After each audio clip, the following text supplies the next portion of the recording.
Nicole Scott here from Mobile Geeks. Today, I'm going to be unboxing the new wearable from ASUS, the Vivowatch.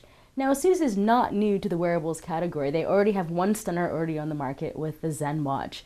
Now, the Vivowatch is definitely not looking to compete with the Zen Watch because, well, it's not even running Android Wear.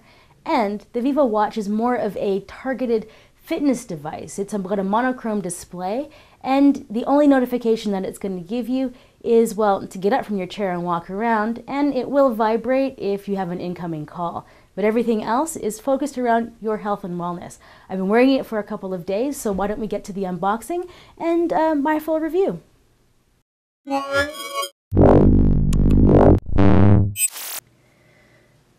So let's find out what's in the box. This is meant to be the final packaging, and it does look really quite nicely built. And here is the Vivowatch.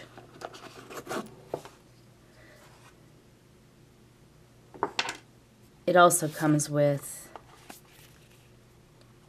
a user guide with a bunch of different languages,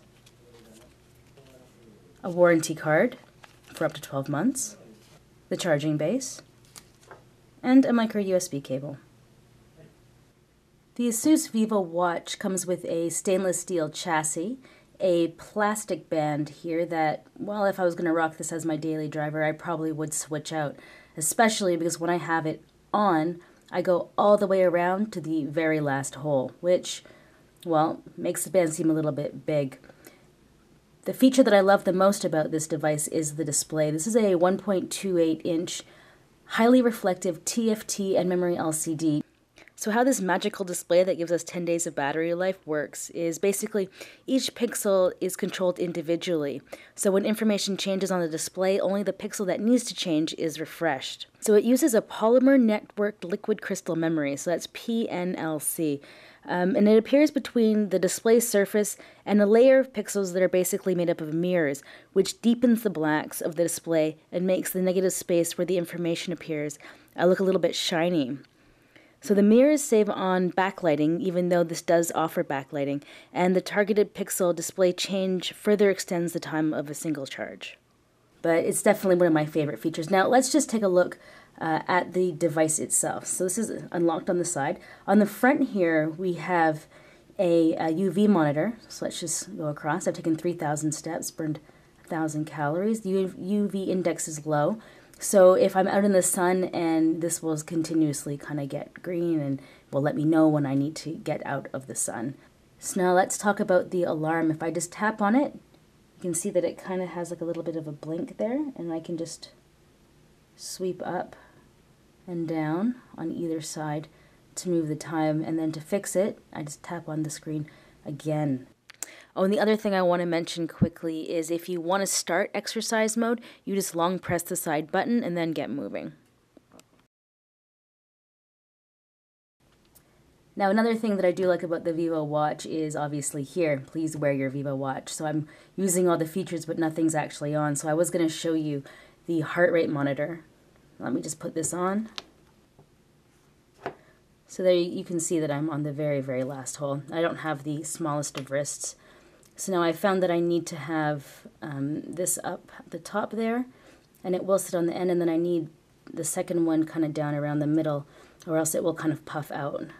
But now let's just go through this again, back to heart rate.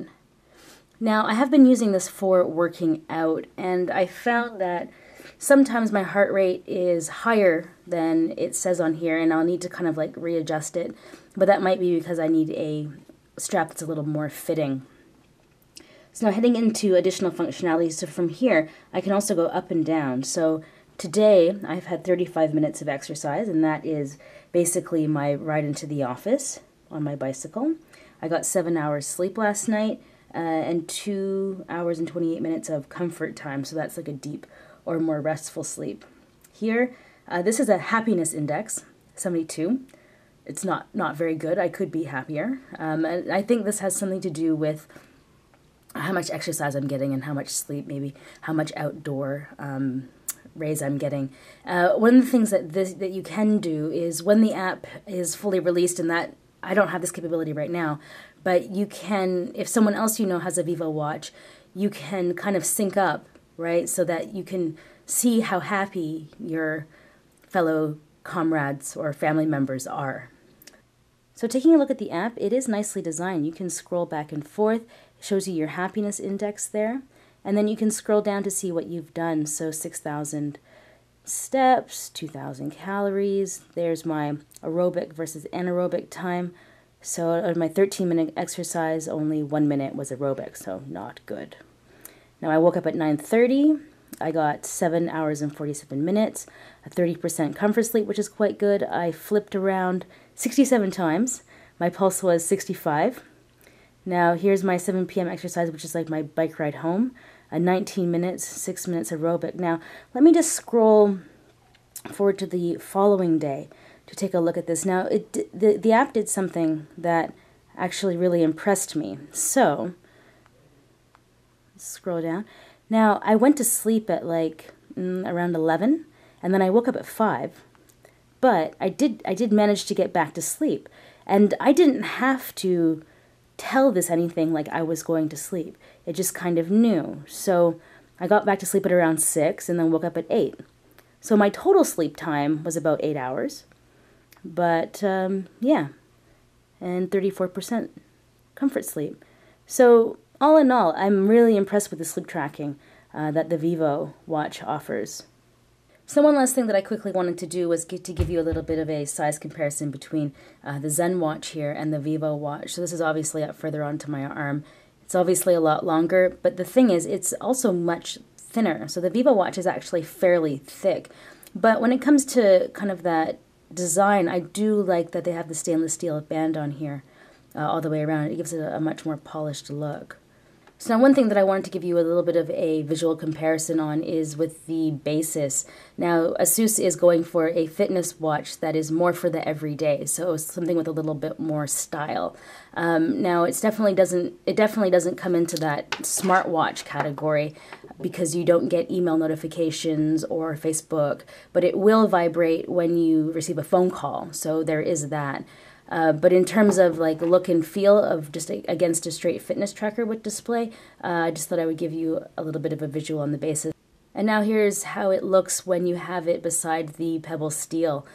This is straight smartwatch. This is only for notification, and it does have the Misfit health app integrated in with this, but it's not the same as what we have here on the ASUS. But visually, I mean, they both have a stainless steel band, have monochrome displays, and yeah, so this is actually like a nice alternative to the Pebble that's a little more fitness focused. So that was my initial review of the ASUS Vivowatch. It doesn't give you notifications, so if you're hoping that you're going to check your Facebook, check your messages, check your WhatsApp or Line, it's definitely not going to do that. It will vibrate to let you know that a call is coming in, but this is more of a fitness device. So this is targeted at somebody who is looking to maybe wear a fitness tracker, but also maybe wear a watch, which is why it kind of has that nice unibody stainless steel design. I am going to give this a more detailed review, so more than just 3 days wearing it, but when I do that, I am actually going to change out the band to something just a little more day to night, because, you know, if I wear something like this to the office, and then I want to dress it up when I go out after work, I may want a band that's just slightly more stylish. So I'm going to be doing that, but make sure you come back to see what my detailed review looks like after I've been wearing it for a couple of weeks to give you an idea of how it really did incorporate into my life. So if you haven't already subscribed to our channel, you should do that so you don't miss the video when I give you the update, as well as the video where I compare it to the ZenWatch and then the basis. So Nicole Scott here from Mobile Geeks. If you're not following me on Twitter, you should be, because my handle is Nicole_Scooter. And while you're at it, like I mentioned, please subscribe to our channel because I don't want you to miss out on another one of our great tech videos.